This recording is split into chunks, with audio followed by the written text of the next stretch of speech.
Welcome, everyone. Come on in. We will start the webinar at the top of the hour. Until then, enjoy this amazing Northern Lights footage that was captured by Tom Kerss, our guest speaker today.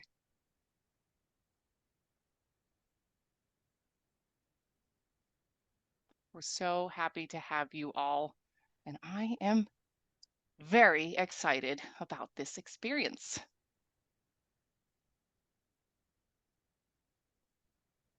Here with us today, we have a few moderators and we have a few panelists. All right, we are at the top of the hour. Välkommen allesammans. Welcome, everyone.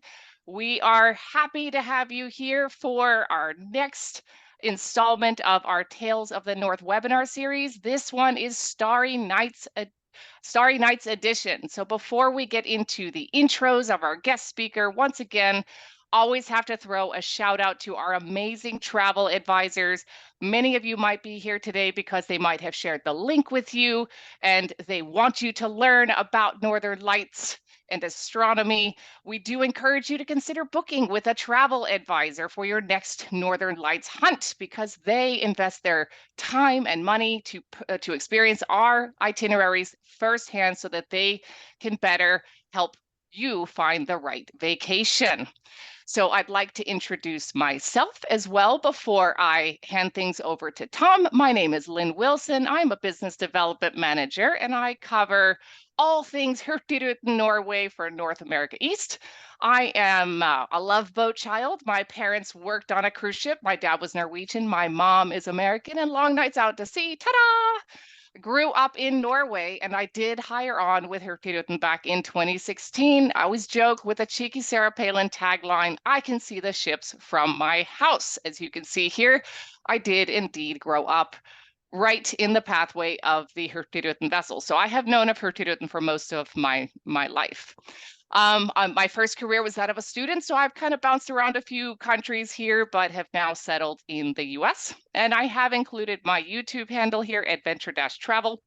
In my spare time, I do like to record evergreen overviews that are educational, largely pertaining to Hurtigruten offerings. So if that is of any interest to you, have at it. But to the main event. We are so excited today to have the incredible Tom Kerss with us. He is not only an accomplished astronomer, he is a published author, he's a keynote speaker, and most importantly, he is our newly appointed Chief Aurora Chaser. Tom's expertise lies in connecting people to their shared universe through the exploration of the night sky and our understanding of it. Would not be the worst idea to perhaps pick up a copy of this book, Northern Lights, Definitive Guide to Auroras. And next month, he does have his next children's book dropping, Children's Picture Atlas of the Stars. So if we have any parents or grandparents tuning in and you have young explorers, it wouldn't be the worst book to purchase. And before I hand things over, I will be taking a back seat today in this webinar. I am here to learn today as well. So at the end of the presentation, I'm just going to come in and just kind of tie things in with the applicable itineraries. But I hope you enjoy this amazing webinar. We are so happy and thankful that Tom has joined us today. And with that, I would love to yield the floor to Tom. Tom, take it away.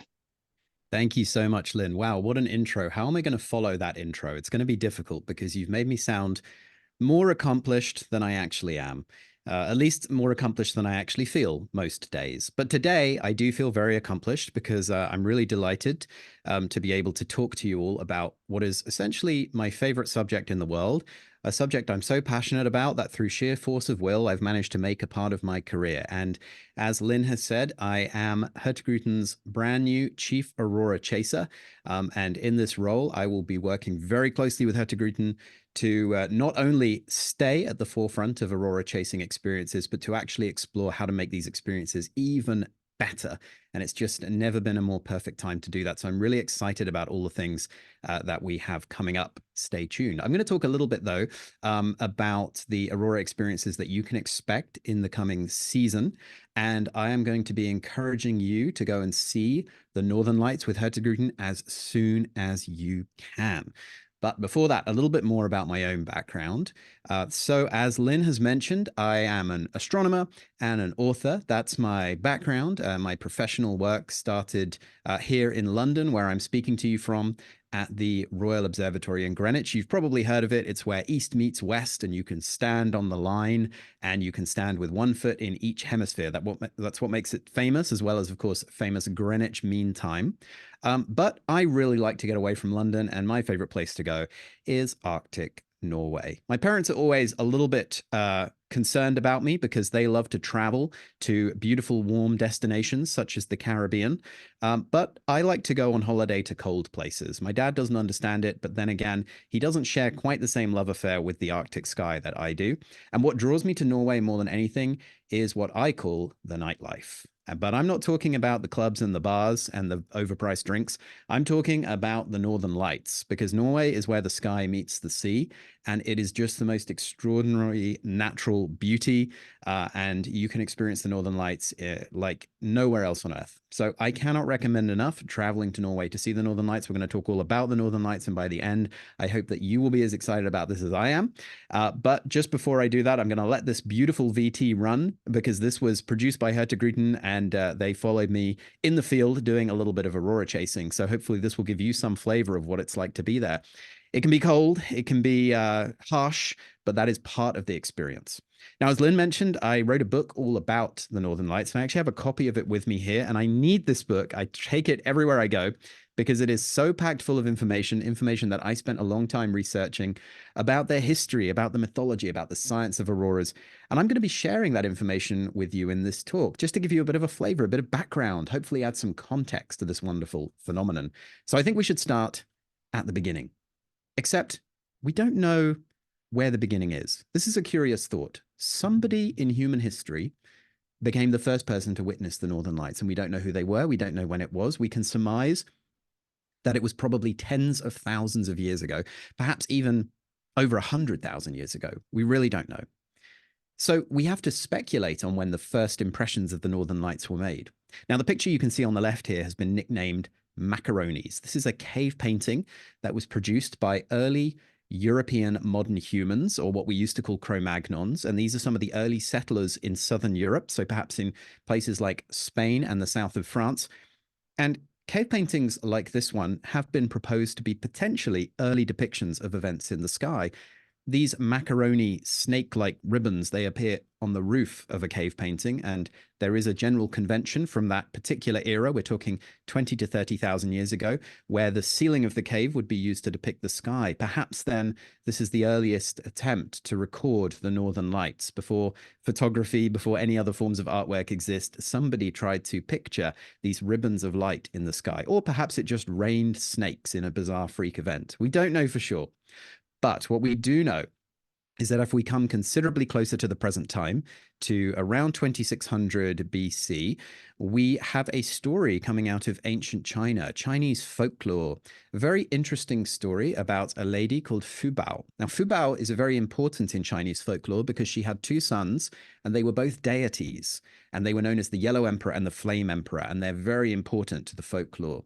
But what's particularly interesting in relation to what we're talking about is this vision that Fu Bao was said to have had, where she saw an interesting light swirling around in the sky. And the light was called lightning in the original text, but it's nothing like the kind of lightning we're used to, the brief flashes of light. It's described as being a sort of circle of light, and it's a circle that revolves around a star called Tianshu. And Tianshu is found in the pattern Baido. Now, I'm not just trying to show off my Chinese pronunciation here.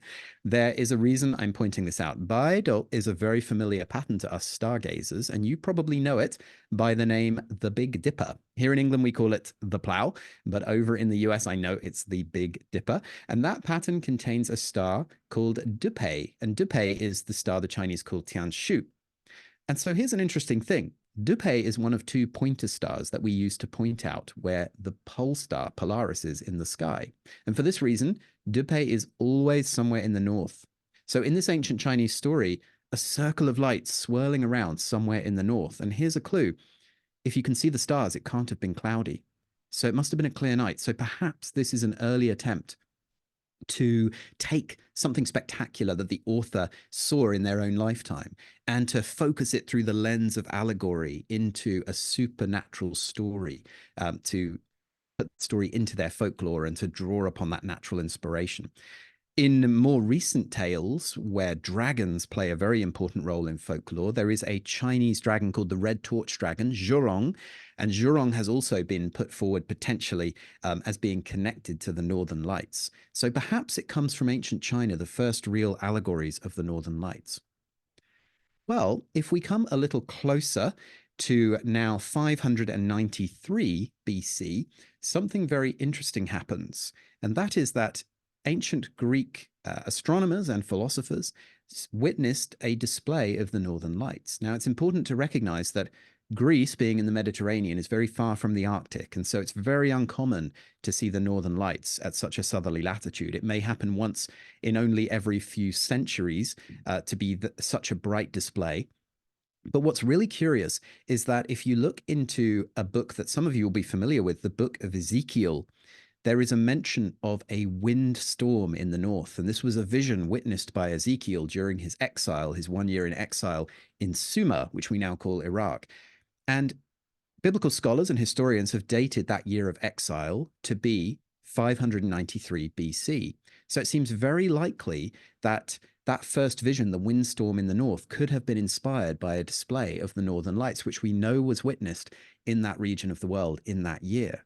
So that, I think, is an even more reliable case of the Northern Lights being interpreted in history. But of course, at this time, we're not seeing these green flowing ribbons that you see on the cover of this book or behind Lynn there. We are seeing red amber auroras over the horizon, and they would take on a very different meaning to the people who saw them ever so rarely, and in a color that would generally be associated with danger or portent of ill fate in the near future.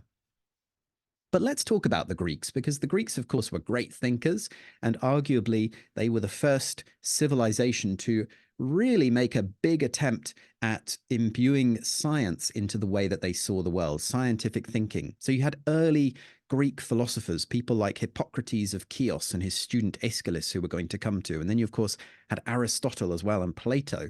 And all of these people took a stab at trying to understand phenomena in the natural world, which included the Northern Lights. But before we talk about the science, I think it's very interesting to talk about the mythology, because the Greeks had their own mythology about the Arctic.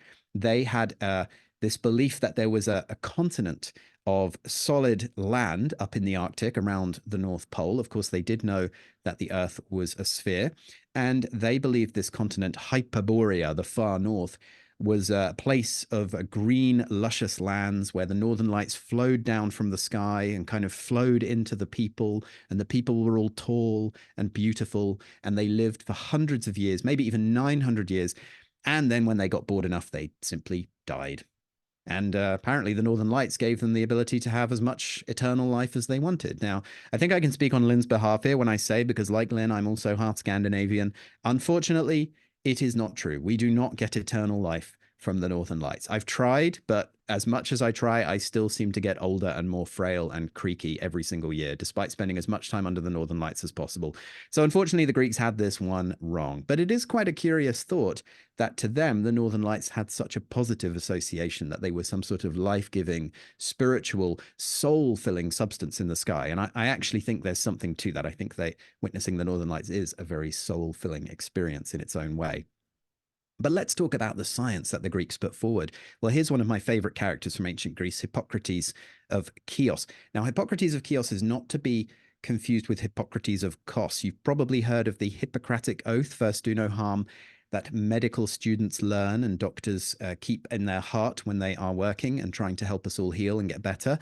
Hippocrates of Kos was a different person, just had a similar name. Hippocrates of Chios, though, had a student called Aeschylus, and between them, they proposed quite an interesting scenario. They thought that sunlight coming over the horizon must be bouncing off some clouds that are very high up in the sky, and that sunlight was shining back down onto the earth. And as those clouds moved around, that was creating the Northern Lights. Hippocrates may or may not have seen several displays of the Northern Lights in Greece in his lifetime to draw inspiration from. We don't really know. but some Greek philosophers certainly did. Probably Aristotle, for example, did.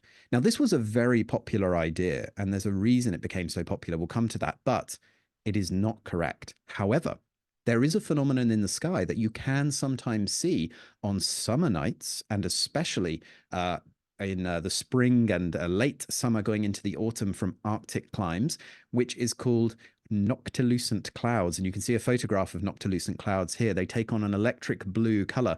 These are very high altitude clouds that reflect sunlight back down onto the earth after sunset over in the west or in the north on those kind of summer evenings. So that's a beautiful phenomenon, but not related to the Northern Lights. Now, of course, the Greeks, their ideas were passed on to the Romans. The Romans adored Greek philosophy, but the Romans themselves were very superstitious about the Northern Lights. The stories started to reemerge, of course, from Rome. Seeing auroras was very uncommon, and they would have seen them over the horizon, probably as a red or amber light in the sky. So to them, probably a sign of danger, a bad omen, basically. And there were many stories in ancient Rome about appearances of the Northern Lights before bad things happened, including, for example, here in 44 BC, the assassination of Julius Caesar, which was said to have been preceded by a display of the Northern Lights. I checked, and it was actually quite a long time before. I think it's stretching the definition of an omen a little bit. But there were some philosophers in ancient Rome who attempted to carry on the spirit of the Greeks, that insatiable scientific thought. And one of my favorite is this chap you can see on the left. His name is Pliny the Elder. Pliny the Elder wrote a wonderful book, which is called Historis. It's called a Naturalis Historia, sorry, the Natural History. He was a contemporary, actually, of Seneca the Younger, and Seneca also wrote about natural questions and natural history. So both of these Roman philosophers and historians had a stab at trying to figure out what the Northern Lights were.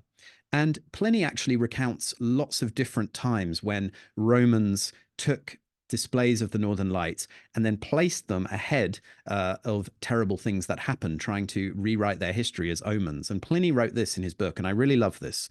He wrote, and this is a bit verbose, so I'll try to unpick it later. This is translated from the Latin. He's talking about the Northern Lights, and he says, "They have indeed been forerunners of exceeding great miseries, but I suppose those calamities happened not because these impressions were, but these therefore were procreated to foretell the accidents that ensued afterwards." Now, that was published in the year 77 AD. Pliny there is saying that he doesn't really believe that the Northern Lights are a bad omen. Rather, people looked at things that happened and then looked for the previous display of the Northern Lights and tried to connect the two together. So he was a real skeptic about all of those bad omens. But unfortunately, Pliny died. And after Pliny, there were about 1,000 long years of superstition in Europe, during which very little progress was made in understanding the Northern Lights. And generally, displays of the Northern Lights were considered to be omens in most European cultures, but not all of them, of course, because there are European cultures that have existed under the Northern Lights for thousands of years. For them, the Northern Lights, much as it is for myself and Lynn, well, it's just part of the nightlife when we're in the Arctic. And so you don't fear the Northern Lights, you associate them with other things entirely. Having said that, fear of the Northern Lights perhaps could be seen to be a healthy way to raise children. Maybe not very healthy, I don't know, but certainly useful to the Sami people. The Sami people used to tell tales about attracting the Northern Lights by making too much noise at night, and that the Northern Lights could swoop down from the sky, cut off your head, and take it back into the sky with them. But I do think that's a pretty good thing to tell a child if you want to stop them from walking off on their own at night into the wilderness. Just basically teach them a little bit of healthy fear about the Northern Lights. As a But not parent, all I Sami concur. legends. Oh yes, not all Sami legends are quite so scary. Some of them treat the Northern Lights, with more veneration and see them more as a positive thing up in the sky. Perhaps, for example, a reminder of the souls of loved ones passed on. Over in Finland, and particularly in Lapland, in the north of Finland, you have an old word, revontula. Revontula means foxfires or spell fires. So important in their culture that we named a browser after them. And in this story, these little foxes, these Arctic foxes, run through the snow, and their magical tails whip up embers into the sky, and those embers ignite the Northern Lights. And that's a really wonderful legend. I really like the legends that connect auroras to animals, because I think the Northern Lights have such an animalistic and creaturely character themselves. In Estonia, there's a wonderful story about humpback whales playing at sea. And when they play, the northern lights shine in the sky to signal that play.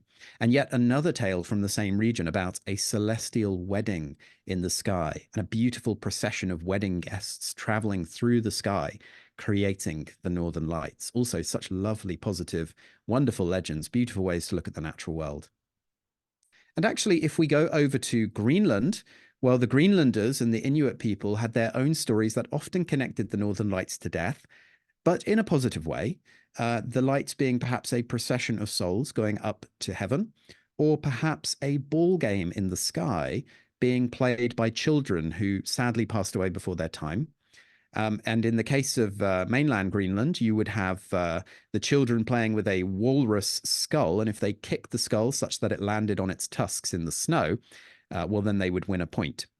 But there are some islands off the coast of Alaska where the fortunes of this game were flipped, and it was actually walruses playing with a human skull, which is pretty metal if you think about it. But I sort of prefer this version. In any case, the game was said to produce a noise as the feet of the children rustled in the snow. And well, there is some truth to the idea that auroras make noise. Perhaps we can explore that a little bit later on. And of course, there are legends from North America as well, from the indigenous American tribes, including, for example, the Mandan tribe who lived in the Great Plains west of the Mississippi. They believed, for example, that boiling pots and giant fires were being lit in the north so that their enemies could cook the slain soldiers of the tribe, which is a pretty scary thing to think about. Meanwhile, the Algonquin people, they had a wonderful legend about a very popular figure in Algonquin mythology, Nanabosu. Nanabosu is a sort of mischievous god, but also a creative god and one of the creators of the Algonquin world. And in their story, Nanabosu lights fires in the north to remind them that he's still watching over his people. So that's a very lovely myth as well about the Northern Lights. Such rich, beautiful mythology. What about the Vikings? What about the Vikings? Oh my goodness, the Vikings. Well, they must have had incredibly rich mythology about the Northern Lights. You can read books and find websites that will tell you all about what the Vikings believed. In some legends, they believed in a rainbow bridge between heaven and earth, Asgard and Midgard, called the Bifrost Bridge.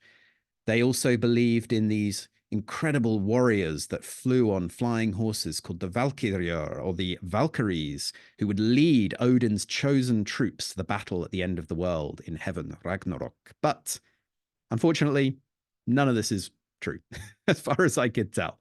You see, there is no Old Norse literature that substantiates these myths, and it would seem that these myths about what the Vikings believed were probably embellished after the Viking Age ended in around 1100 AD by scholars and storytellers who wanted to kind of sex up the Viking mythology and make it more exciting.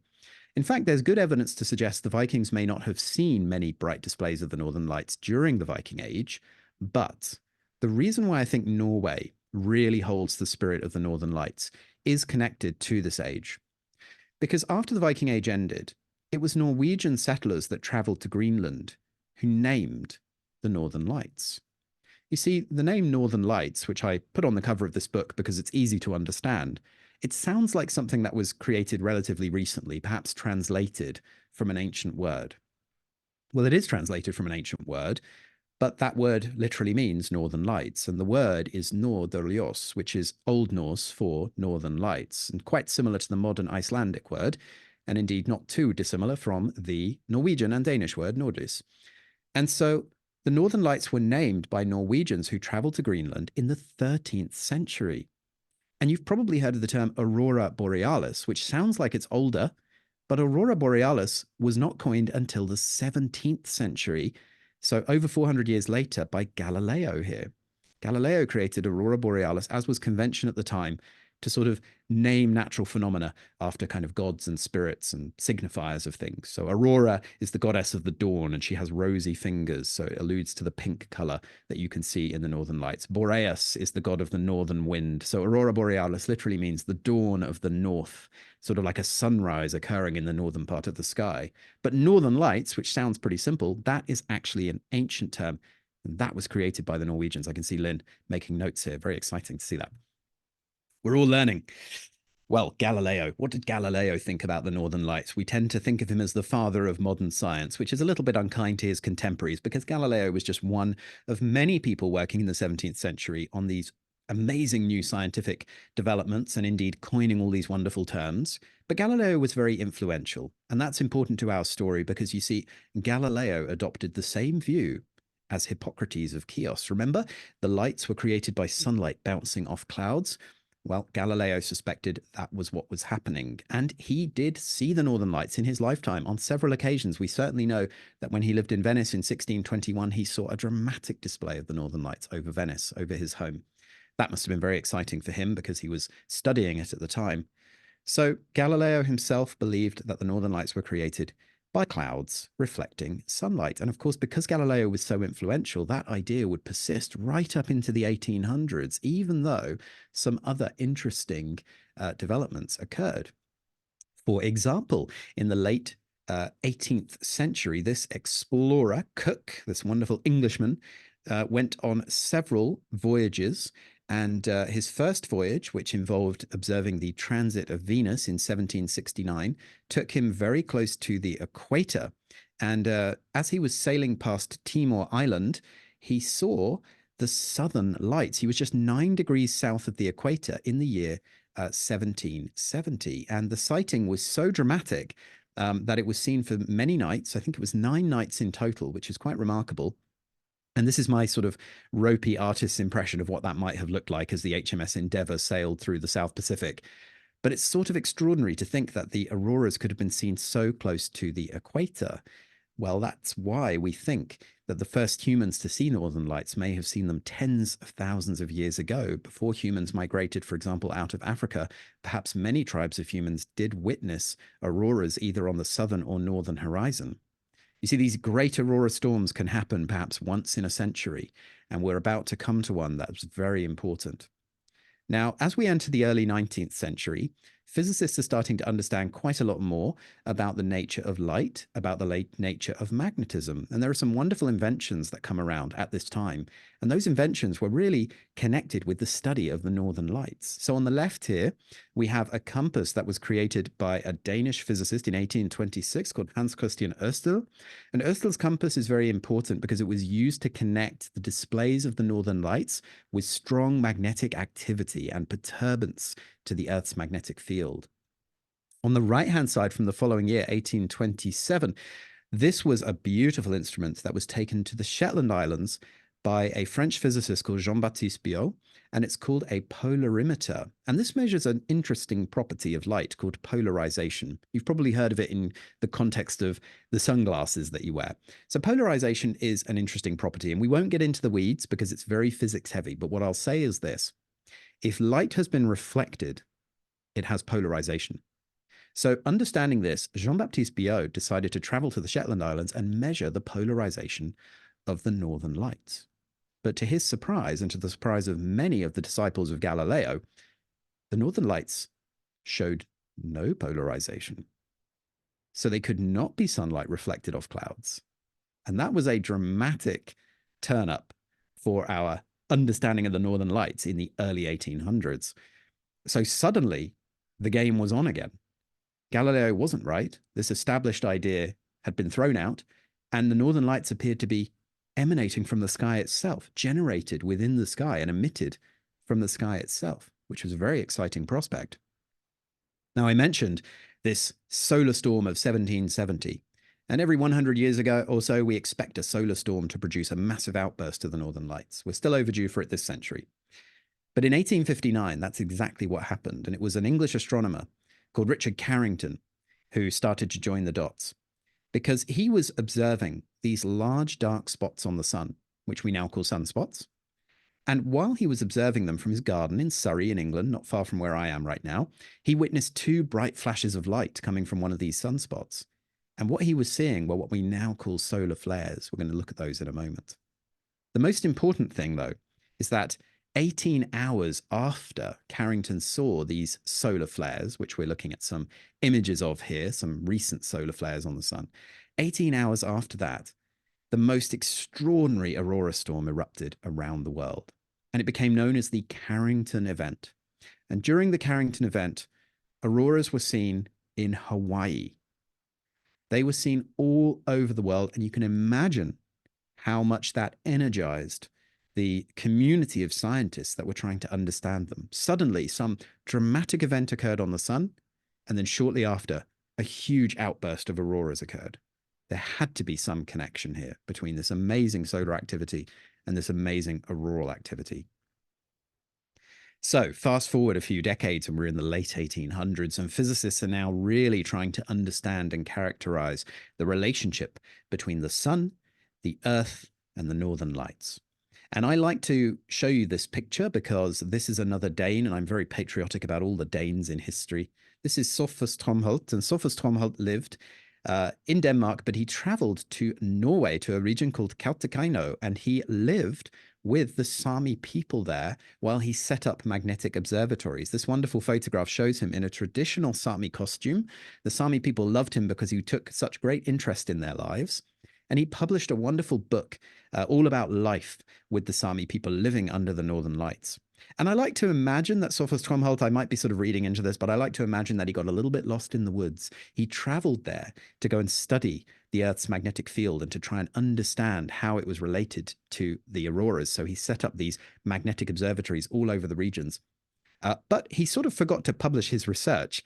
And what's fascinating is that he just tucked away in a book about life with the Sami people, one of the most important discoveries made by anyone in the history of our understanding of the Northern Lights. He had discovered the size of what we now call the auroral oval. On the left here, we can actually see one of his lovely drawings of the Northern Lights made from Kautokeino. And on the right here is his depiction of the auroral oval. And this is so important because understanding the auroral oval for the first time allowed astronomers to figure out exactly how the Earth's magnetic field was responding to activity from the sun.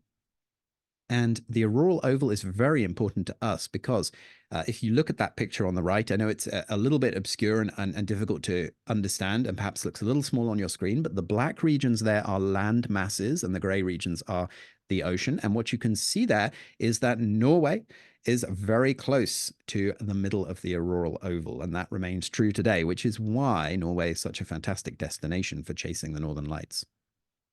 By the way, around this time, just a little bit of additional history for you.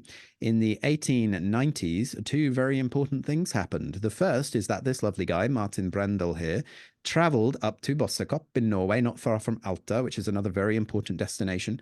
And he took, in 1892, the very first photograph of the Northern Lights. I'm sure many of you are aspiring to take your own pictures of the Northern Lights. Well, Martin Brendel kicked off the trend in 1892, and there it is on the right-hand side. And yes, you could argue it's not the greatest photo, but it is the first, and I think that it earns its place in history because it's an extraordinary achievement for the time. Nowadays, you could do quite a bit better with your iPhone, but in those days, you had to have a very nice camera to get away with a shot like that.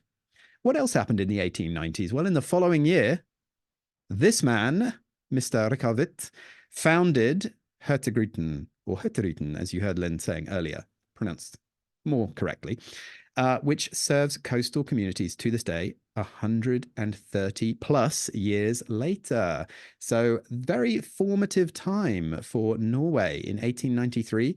And then just a year earlier, the first photograph of the Northern Lights was achieved in Norway, no less.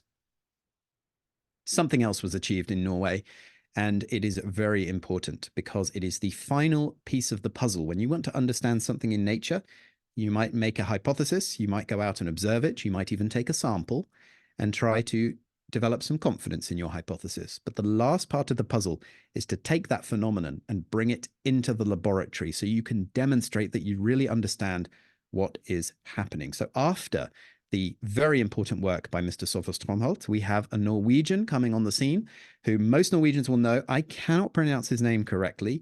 Lynn, you can correct me on this. Every time I say this, I'm told that I sound like a Danish person trying to speak Norwegian. But I would say his name is Christian Birkeland. Is that with a How did I do? B-J-E-R? Bjerkeland? Or Birkeland. B-I? Birkeland. Birkeland. Christian Birkeland. Christian Birkeland. How good was that? You sound Danish. You have a potato in your throat, just like all the other Danes. Birkeland. Rrr. I like you, Lynn, so I'm going to let that one go.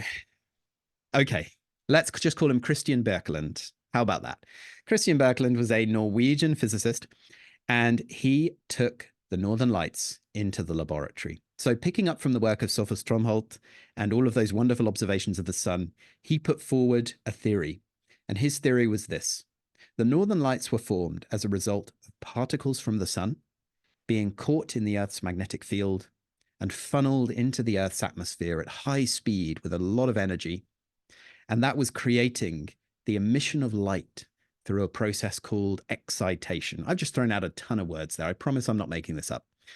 But it's important to recognize that what Birkeland was able to do was to create a model of the Earth, which we call a terrella, where the Earth is modeled as a giant magnet, which is what it's like, with an atmosphere around it. And he fired radiation in the form of electrons, essentially an electric current, at this model. And under just the right conditions, auroras formed in ovals around the north magnetic pole and the south magnetic pole, just as Sophus Stromholt had measured as well with his depiction of the auroral oval. So this became the definitive proof in around 1910. He sort of finished the work up in 1910 and presented it to the world a little later. This became the definitive proof that physicists had understood what was causing auroras. It was an emission of light within the Earth's atmosphere through radiation that was being focused by the Earth's magnetic field. It was essentially an expression of something we wouldn't otherwise be able to see made visible, which is something we call the space weather environment. And I think it's important once again to point out that this beautiful terrella was built and presented in Norway. So Norway is not only the place where the Northern Lights meet the mountains and the sea, but it is the spiritual scientific home of understanding the Northern Lights. Scientists traveled there to measure the Northern Lights. Norwegians named the Northern Lights, and Norwegians brought the Northern Lights into the laboratory. And you can visit those places in Norway. You can take Hurtigruten up the coast and make your own adventure and go on the trail of this wonderful Northern Lights history and really connect to these amazing places. Now, I did mention that bringing the aurora into the laboratory would be the last step, but there actually is a sort of epilogue to this wonderful story, and it comes much later than Birkeland's time. It comes in the space age, in the Apollo era. This incredibly blingy-looking device that you can see here, which was created by the gentleman here on the right, on that left-hand picture. His name is George Carruthers, and he was an engineer at NASA who built this beautiful camera. And this camera was deployed on the moon. Seriously, it was put on the moon during the Apollo 16 mission in 1972. I believe I've got that right, in the spring of 1972. And this is known as the far ultraviolet camera. And it really is very important to astronomers like myself because it was the first demonstration that you could do ultraviolet astronomy from outside of the atmosphere. And that has become one of the cornerstones of how we understand the universe today. So Charlie Duke there is standing next to the camera that he deployed on the moon, and they took an image of the Earth. And here it is on the left.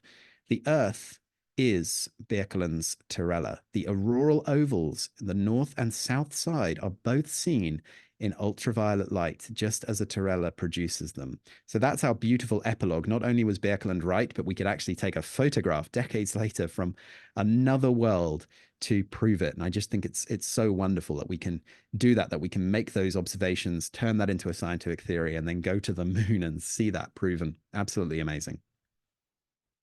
Now, studies of the aurora continued during the Apollo era. Apollo astronauts actually deployed sheets of very thin film on the surface of the moon to catch particles in the sun's solar wind. You can see the solar wind there spraying out from the sun on the left-hand side in all directions, traveling across the solar system. Now, we measure the solar wind as it arrives at Earth. And so when the solar wind is reaching us, we can measure how strong it is, how fast it is, its magnetic components, and we can produce beautiful graphs like these. And what do you think? Isn't that a beauty? Almost as beautiful as the Northern Lights itself.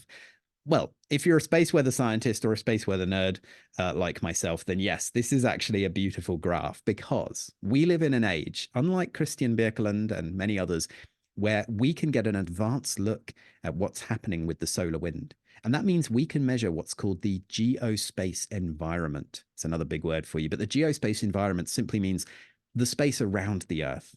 We can look at what we call the space weather. And as aurora chasers, we want adverse. We want bad space weather. We want turbulent, stormy space weather. Now, I've been in some stormy weather on Hurtigruten ships. They are built for it. It can be very exciting. If you have good sea legs, you will love that. But generally, we want good weather on the ground, bad weather in space. If we can get that magical combination, and it can happen, then we're in store for something very special. But because we live in this age, we can do some very accurate aurora forecasting, and that's great. It means that we can be out at the right time. And I love studying this stuff. And when you travel with me on board one of our ships, I will tell you all about it, and we will go out with a minute's notice and catch it.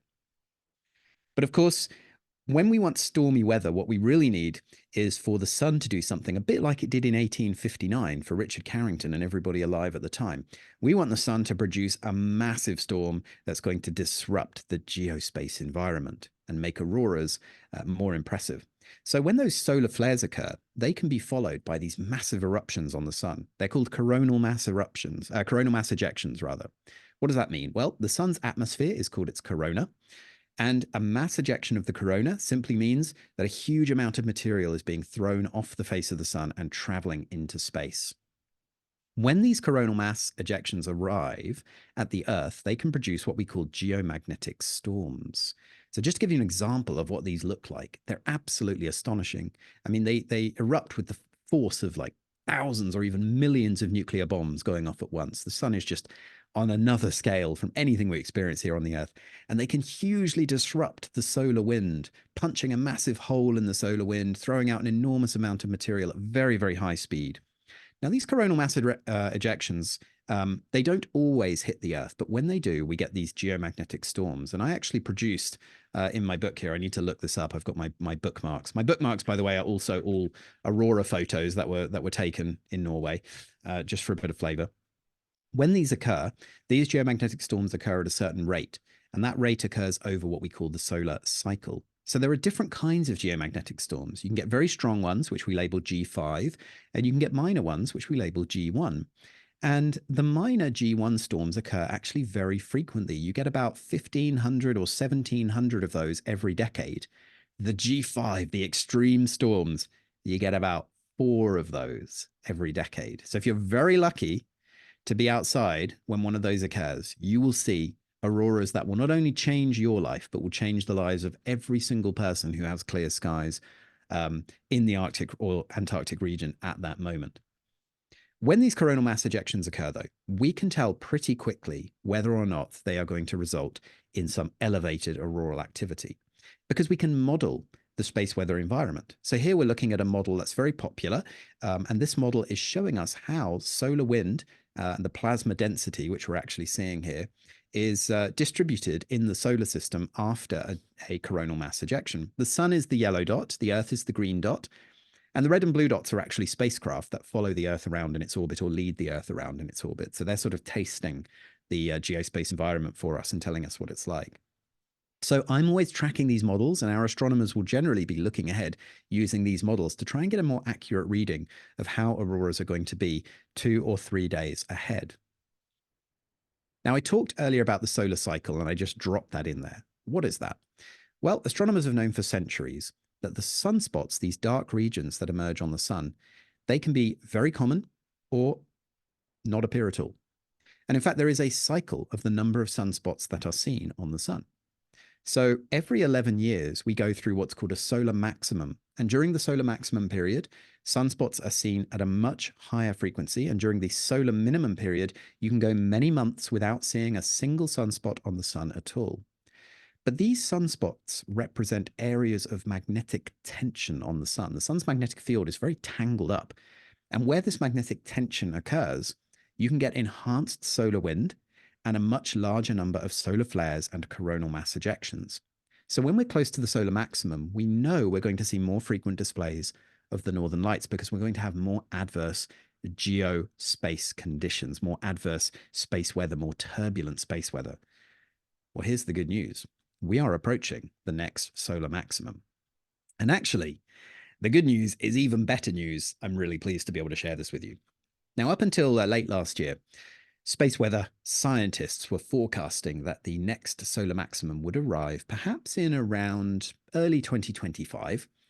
and it would last for about a year, and then the activity would start to subside again. But the latest models are much more optimistic. They are telling us that the solar maximum is going to occur a little earlier than previously expected in 2024, that it is going to rise more sharply, and that it is going to tail off for longer. And that means we could be facing several fantastic seasons for aurora chasing, where we can expect many more enhanced auroral displays, not just for one season, but for several. And that's brilliant because aurora chasing is very addictive. And once you go once, you're probably going to want to come back and experience it all over again. So this is a brilliant time. If you're a first time aurora chaser, this is a very good time to be thinking about starting that new addiction. I'm saying addiction like it's negative. It's a very wholesome addiction. It gets you out and about. It's nightlife where you don't have to drink and you don't get a hangover the next day. You just feel great all the time. So let's talk a little bit about how these auroras actually form. I've talked about solar wind. I've talked about the Earth's magnetic field. Now, it does get rather complicated, so I'm going to try and keep it as simple as possible for you, because if you really want to go into the weeds, that's what our astronomy voyages are all about, and Lynn's going to tell you more about those later on. The northern lights, though, are formed by these particles streaming away from the sun, as I mentioned, the solar wind. You can think of the solar wind really like an electric current because it's made mostly of electrons, and when electrons flow, that's an electric current. But the solar wind itself is spreading out over such a large area in the solar system, such a large volume of space, that it doesn't convey a very strong electric current, not really strong enough to produce bright auroras on the Earth, not without the assistance of the Earth's magnetic field. And what's interesting about the magnetic field is it both protects us from the solar wind, which could be considerably harmful radiation if it just traveled down into our atmosphere, and deflects most of the solar wind around it. So it's a sort of protective force field. But at the very same time, it sifts some of the solar wind and traps it. And when the solar wind is trapped in the magnetic field, because it's made up of a current, it can be easily influenced by the Earth's magnetic field lines, the so-called magnetic flux. Those electrons feel the Earth's magnetic field very strongly, and they are compelled to travel in a way that the magnetic field wishes them to travel. And so they are funneled towards the Earth's magnetic poles, the North Pole and the South Pole. Now, the magnetic poles are not actually in the same place as the North Pole and the South Pole, but they're never that far away from the North Pole and the South Pole. And so for that reason, we see very strong currents forming in the ionosphere, that's the upper atmosphere, around the North Pole and the South Pole. And that's where the auroral ovals occur. So some of that solar wind comes through the front of the Earth's magnetic field, what we call the bow of the magnetic field, where the bow shock forms, and some of it comes directly into the Earth's magnetic field. But the Earth's magnetic field tails off, it tapers off for a very long distance behind the Earth because it's pushed out by the solar wind. And it's in the tail of the Earth's magnetic field, or the magnetotail, where a significant amount of that solar wind can build up. And a lot of magnetic energy can be released, creating bright auroras. And we call those substorms. I'm going to show you what substorms look like a little bit later. But first, we do just have to cover the last part of the puzzle, which is how the current makes the light itself. So these electrons, these are subatomic particles. They travel into the ionosphere and they start to plummet down through the Earth's atmosphere. And as they do, they encounter atoms in the atmosphere. Now, I should point out, at these high altitudes where auroras form, there is almost no air at all. It's practically a vacuum. It's kind of a wonder that we can see auroras at all, only because they're so big that we can see them. So it's a very tenuous and rarefied place up there. There's not many atoms around, but there are so many electrons coming down that they inevitably encounter the atoms that are there. And when they do, they give those atoms energy. Now, what's actually happening here is that the electrons that come in, they exchange energy with electrons that are already bound up in those atoms. And so those atoms, they hold onto that energy, and eventually they give it back. The energy is held by the electrons changing state, and it's given back by the electrons changing state. So the first, when the energy is absorbed, that's called absorption. And then when the energy is given back, it's called emission. It's a very simple process, really, but it gets complicated when you start to look at any complex atoms. The picture here is showing a hydrogen atom, which is just a simple atom made up of a proton and an electron. That's the very simplest kind of exchange you can have. But of course, in our atmosphere, we have oxygen and we have nitrogen, and those are the key atoms and molecules that produce the auroras. So things are a bit more complex there. But as these solar electrons cascade down through the atmosphere, I like to think of it as a kind of precipitation, like a rain. They bump into many atoms on the way down. And every time they bump into these atoms, they give up a little bit of their energy. And that means that after a while, they simply run out of energy. They just slow right down. They don't have any more energy to give. And that's why auroras don't reach the ground. They stop at some point above the ground. Now, to make this process a little bit easier to understand, you can probably bring to mind a plasma ball. And if you're as old as I am, and hopefully many of you are not as old as I am, but if you're let's say an elder millennial like myself, you will remember plasma balls being the coolest thing anyone could buy for a short period of time. They're very expensive. And if you buy a cheap one, which you can get today for about $5, you will probably feel a slight buzzing when you touch it. So it may not be that safe to use for long. But a plasma ball is very similar to the Earth's ionosphere. It has gases in it. The gases in a plasma ball are neon and argon. It has at the center an electrode, which produces a current. And as the current flows through the gas, the electrons give energy to the atoms, the argon and the neon atoms, and those atoms give the energy back in the form of light. Now, the colors you get from a plasma ball are pink and blue because neon gives you red light and argon gives you blue light, and they sort of mix together. If you put your finger on the plasma ball, it produces a very bright arc to your finger. So what you're doing there is you're producing an extra strong current. Now, on the right-hand side, you can see what we call a spectrogram, and this is showing us which colors we can actually see from the northern lights. And you'll notice that we don't see every color of the rainbow. We see these sharp lines. We see individual colors at different wavelengths of light. So we don't see any real yellow light. I mean, there's a little bit coming from the northern lights, but mostly we see green light, red light, and some blue light coming from auroras. And these are individual colors of light. And these are very important to understand because they are related to the particular gases that the northern lights are made of. So where do these colors form? Well, the auroral curtain over our head starts at about 600 miles above the ground and it ends at about 55 to 60 miles above the ground. So it's way above your head, way above the clouds, way above aeroplanes. It's up there in a region we call the ionosphere, which is very, very thin. It's nothing like the air that we breathe down here, but it does contain the same gases, oxygen and nitrogen. However, when you go really high up, you don't get the oxygen that we breathe, the molecules of oxygen. You get atomic oxygen. And it's atomic oxygen that gives us both the red and the green color. But the color we see depends on how high up in the ionosphere this is occurring. And the reason for that is because up in the upper ionosphere there, where we have the red or scarlet color, those atoms, they hold on to the energy for a long time. They're trying to find another atom to bump into. They can travel for several miles without finding another atom, and they give up their red light. But down in the lower part of the auroral curtain, the atmosphere is denser and those oxygen atoms bump into each other more frequently. And when they bump into each other, that's an excuse to give up a lot of energy quickly. So they give up a green photon, a green packet of light, which contains more energy than a red packet of light. Something really interesting happens at the bottom where we have nitrogen. Nitrogen can give us both red and blue light, and this actually forms a sort of pinkish band that can get very bright when the auroras really kick off. So all of these colors add up, and what we see in the sky is this beautiful, varicolored, wonderful display of glowing light dancing and moving as the Earth's magnetic field evolves and focuses these electrons into currents in the atmosphere.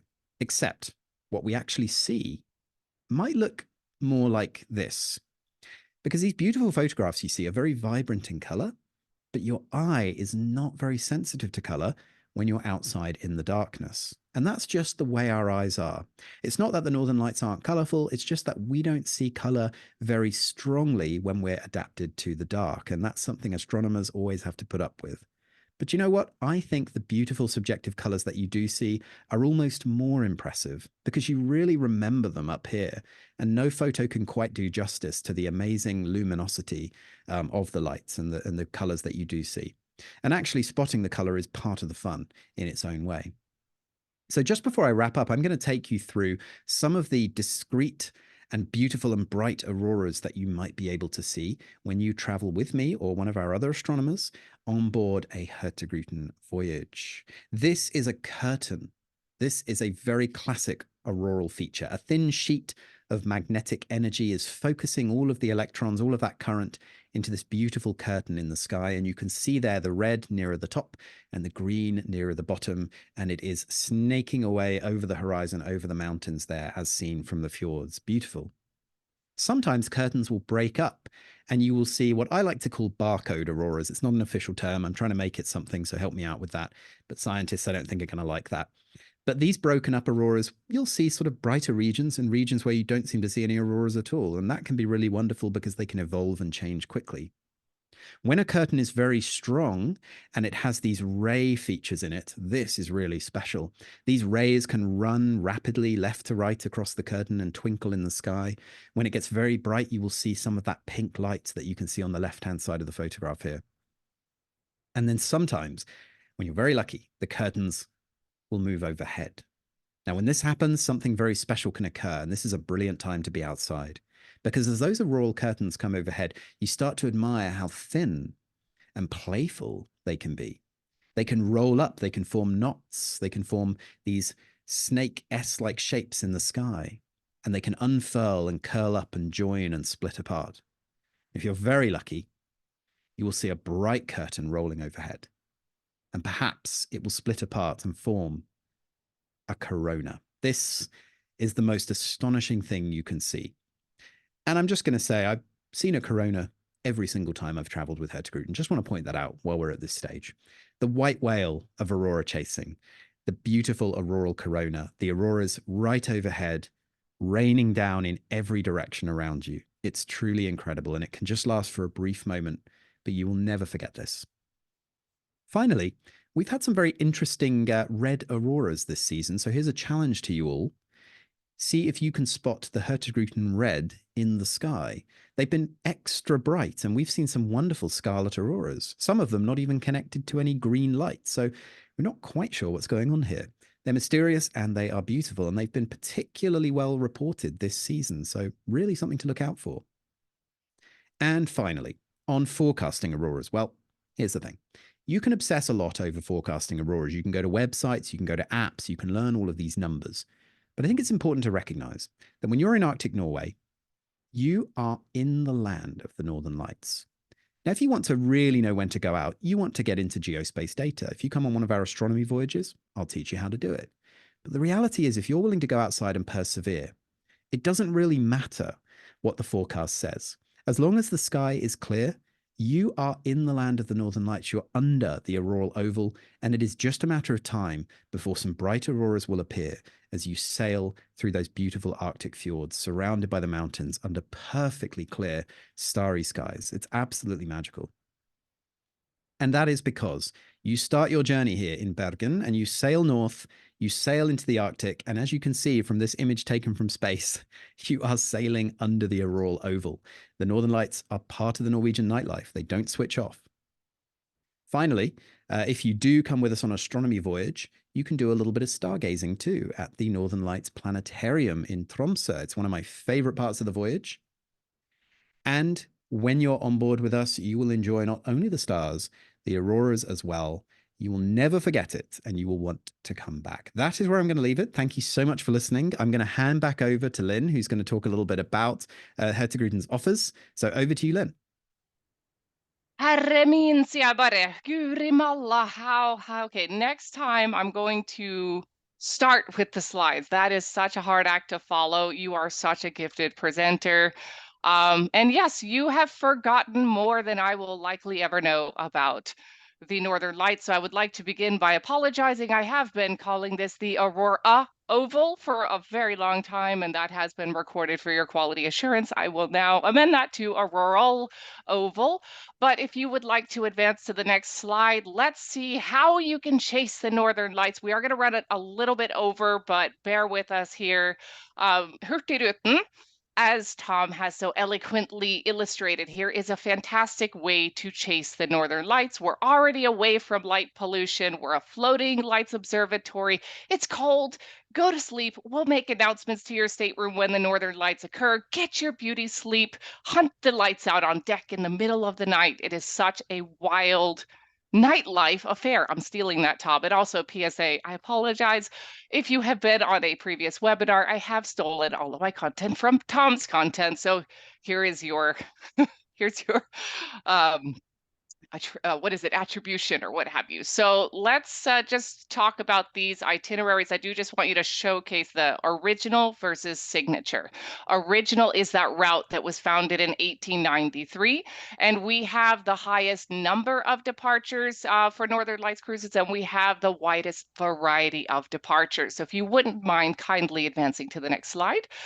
The Coastal Express, the original, the mail route, what was founded back in 1893. We have many different ways to explore. The astronomy voyage, which I'll speak to here in a future slide, builds upon this route. Whenever you're thinking about Hurtigruten, think of us in terms of modular as well. I've seen a few questions come in that maybe you just don't have that kind of vacation time. Look at this map. There are 34 ports of call illustrated. You can do as many or as few as you like, but we have a few classic voyages that I'd like to call attention to. Bergen, Kirkenes, Bergen. So Bergen all the way up to Kirkenes, back down to Bergen. That is a 12-day round trip voyage that is covered by our Northern Lights promise. So if you sail between September 20th and March 31st and there are no Northern Lights occurrences, guess what? You get a free cruise. Same thing if you do our voyage of discovery, Bergen, Kirkenes, Trondheim, which is my home city. That is 11 days. So two great ways to explore there, but also fantastic opportunities to do the one-way voyages. You can do Bergen Kirkenes or Kirkenes Bergen, 7 and 6 days respectively. So just think of this. Any week of the year you look, you're going to have multiple departures. We sell 6 ships here in the North America market. So we operate this itinerary year round. If you wouldn't mind advancing. The astronomy voyage, again, this is where you can meet Tom Kerss in person. So this again builds on that Bergen Kirkenes Bergen route. Won't spend too much time here. I think Tom has done a fantastic job illustrating what an astronomy voyage would be like, but essentially you get a double lecture program. All of our voyages always have lecture programs on board, but astronomers such as Tom will be on board there with a dedicated lecture program to a smaller subset of our guests. And you do get that exclusive visit to the Northern Lights Planetarium, and you will get that deep dive. It's stargazing, Northern Lights chasing. You will become an aurora chaser, and people who chase the auroras together, they stay together. Next slide, friend. All right. Best of land and sea. We also have packages that tick off other bucket list items. If you're thinking Santa's Village, tick. Aurora or igloo hotels, tick. Dog sledding, reindeer, Sami culture.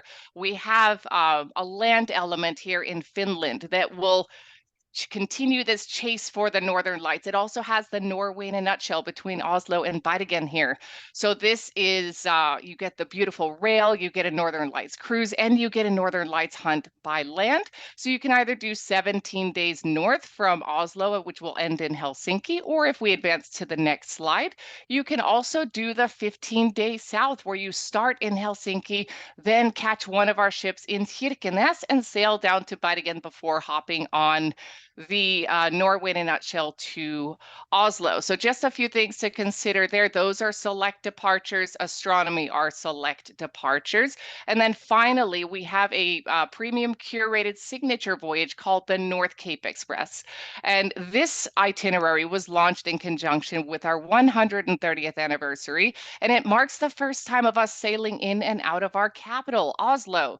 And if you look at this map, it covers the vast majority of the Norwegian coastline. And it is one of the most stunning coastlines in the world, there's one ship that will operate these premium signature itineraries. That is the newly refurbished MS Trollfjord. But as you can see on the left, once again, everything we do, we tend to be modular. So we understand that it's not a one size fits all. So the way this works is the one iteration will go out of Bergen, will take you all the way up to Honningsvåg, which is the jump off point for the North Cape. That is considered to be one of the northernmost points of mainland Europe. Then she's going to come back around, wrap around to Oslo, and then the next departure will be Oslo up to Honningsvåg down to Bergen. If you don't have that kind of vacation time again, that is okay. You could also do the half North Cape Express, Bergen, Honningsvåg, Tromsø, which is a very wonderful city to be in to chase your northern lights. Or you could fly into Tromsø, hop on the MS Trollfjord, sail to Honningsvåg, then down to Bergen. And then the final two itineraries that we have connect the capitals. So the capital of Norway with the capital of the Arctic, Tromsø, Oslo, Tromsø, Tromsø, Oslo, 9 days. And on that, we'll go to the next slide that'll show you our ships. So when we're talking about the original, again, that is that route that was founded in 1893, multiple departures every single week. All of our ships have been refurbished in 2016 or later, but under that original umbrella there, the 34 ports of call will be all of our classic voyages, the Bergen, Kirkenes, Bergen, Bergen, Kirkenes, Kirkenes, Bergen. You also have the astronomy voyages, which I know you're going to sprint to. We already have someone who's going with Tom on September 28th, 2024.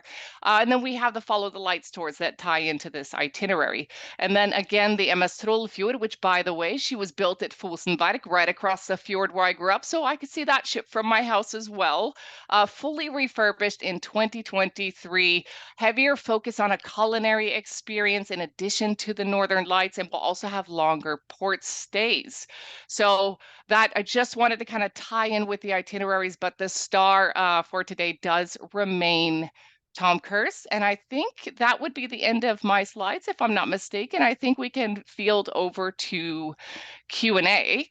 And our moderators, who I forgot to throw a shout out to, we have Courtney Oswin, Anna McDivitt, and Kara Gerard behind the scenes here. And they've been doing an amazing job answering your questions. But Tom, if you don't mind me putting you on the spot, I have a few questions I would like for you to consider here.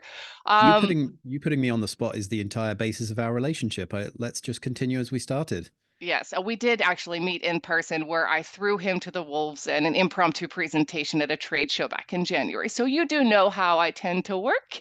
But we have a question. What is the Okay. best app to determine how or if the northern lights will appear? That's a good question. Now, I always want to say, when you're in the Arctic with Hurtigruten, you will see the northern lights. As long as the sky is clear, you will see the northern lights and you will forget about the apps quite quickly. But yes, it is a concern to think about how the northern lights are going to be in a few days' time. Now, you can get data from lots of different sources. So NOAA, NOAA, has a space weather service online, and they publish data related to forecasting the northern lights, forecasting the space weather environment with lots of different data, but crucially, they give you a number. Now, I want to caution you not to get too excited about this number. It's called the KP number, and the KP number, or the planetary K index, is an indication of how large the auroral oval will be. And the auroral oval expands and shrinks in connection with how active the northern lights are. So the two are related. And when the KP number gets large enough, if it gets to a value of 5 or larger, then we have what's called geomagnetic storm conditions. And that means that auroras are probably going to be really good that night. But the KP number can be around 2 or 3. That's generally the kind of background number. And when you're in Norway, the KP number doesn't matter that much because the aurora is above you. And as long as a substorm occurs, and it will occur eventually, you will see some bright and discrete auroras. So in terms of apps to track substorms, there aren't many apps at the moment that interpret substorm data. There is an app in the UK called the Glendale app. The Glendale app can be a little complicated to install, but once you get it up and running, it will tell you when substorms are occurring, and that can give you a good indication. Of course, when you travel with an astronomer on an astronomy voyage. Your astronomer, like myself, Chief Aurora Chaser, will certainly be up all night long, keeping an eye on the conditions. And we will have our own WhatsApp group on board, so we can text you and say, get outside now, it's going to happen. And so we tend to be the first out, actually, before everyone else on the ship gets all of their warm gear on and comes out onto the deck. But yes, in terms of tracking, in terms of apps, there aren't a huge amount out there actually that offer a huge amount of insight. But the Glendale app can give you that data, and you can find a KP forecast on most aurora forecast websites, including NOAA, NOAA, and that will take you to their aurora page if you type in aurora forecast. The reason I told you not to get too excited about the KP number is that the KP number isn't actually that accurate. Mostly it's based upon guesswork, and also it really only gives you an average idea of how active auroras might be, but it's not necessarily telling you if auroras will be visible where you are. But suffice to say, regardless what the forecast says, in Norway, my experience is you will see the northern lights as long as you persevere and go outside. All right.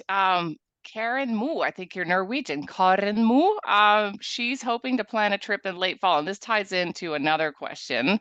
She's asking if she would have a better chance of seeing the Northern Lights if she sails in winter as opposed to fall. And I know you and I have had that conversation because I love October and you love February.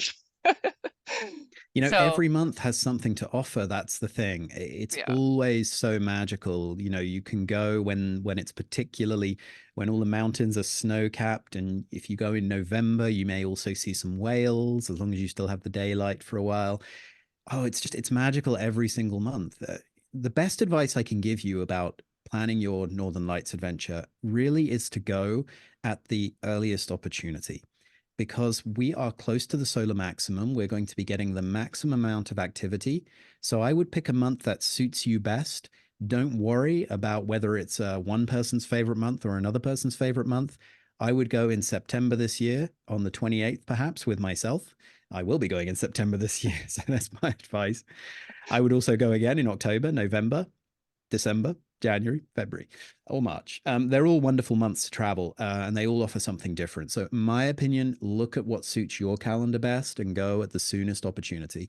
If you really do want to experience very dark skies, then it might be a good idea to look at dates that are quite close to the new moon rather than to the full moon. But even with the full moon in the sky, bright auroras are still visible, and actually the full moon can light up the landscape and can make your photos look really dramatic. So there are advantages to going when the moon is not there and when the moon is there. It's sort of up to you, up to personal taste. You just can't go wrong, basically, when you travel with Hurtigruten to Norway throughout the fall or the winter. They're always beautiful, wonderful times. Lynn, I think you will agree with this. I mean, you and I are both pretty good with the cold weather. If you're there in December or January, it can be very cold, but if you like that, and I do like that because I think it's part of the experience, it really does add something. You are trading some comfort for longer nights of darkness. In fact, permanent darkness when you're in the Arctic for a little while. So that also is just something to consider, is the temperature when you're there, whether you prefer it to be a little warmer, so in the fall time or as we're approaching the spring, or if you really are quite happy to dive in during the coldest months, then December and January give you the longest hours of darkness. Exactly. Yeah. There's another comment here or question seeing that if you can still see the coastline. I'm assuming during the polar night. So there are periods where the sun does not rise above the horizon. However, you still have beautiful blues, nautical twilight. It's still quite magical. You're not going to have crazy long days, but just because the sun does not rise doesn't mean you wouldn't get the cotton candy pink skies and really impressive vistas. So the polar night is a great time to go as well. I know we are over time, so we're going to take one more question. And I think this is important because this is arguably why many people go. What is the best way to photograph the Northern Lights? And before you answer, I have an iPhone 14 Pro, and I just kind of put my phone up to the sky and the lights would populate. But I do have to say, even though I'm an Apple chick through and through, the Samsung S23 put my iPhone to shame and picked up the greens.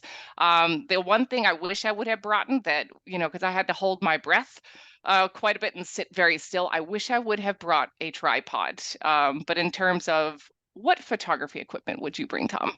Hmm. We live at such a wonderful time.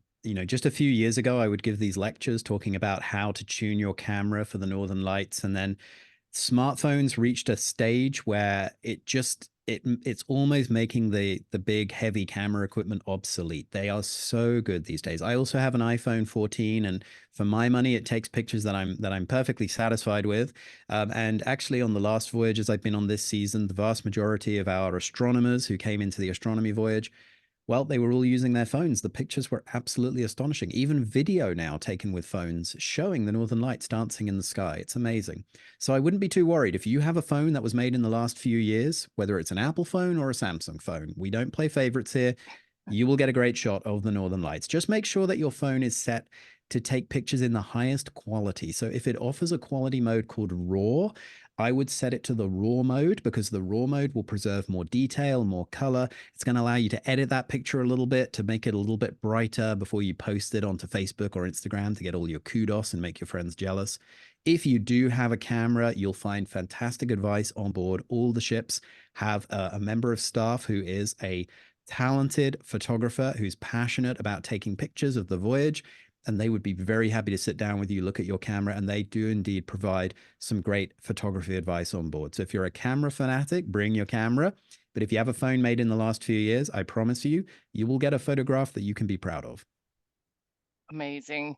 Well, there's more questions, just so you know, we will go back and we will answer those via email after this webinar. Oh, Tom, I can't thank you enough. Oh my goodness, this is probably my favorite webinar to date. I've learned so much. I have been taking copious notes, and if I start to sound like Tom in my future presentations, well, the credit comes to this webinar. So I know I'm going to watch this back. This was so impactful. I need to watch it again. So this was recorded. We will be sending out the recording. We really appreciate you guys coming out, checking us out. Tom, cannot thank you enough.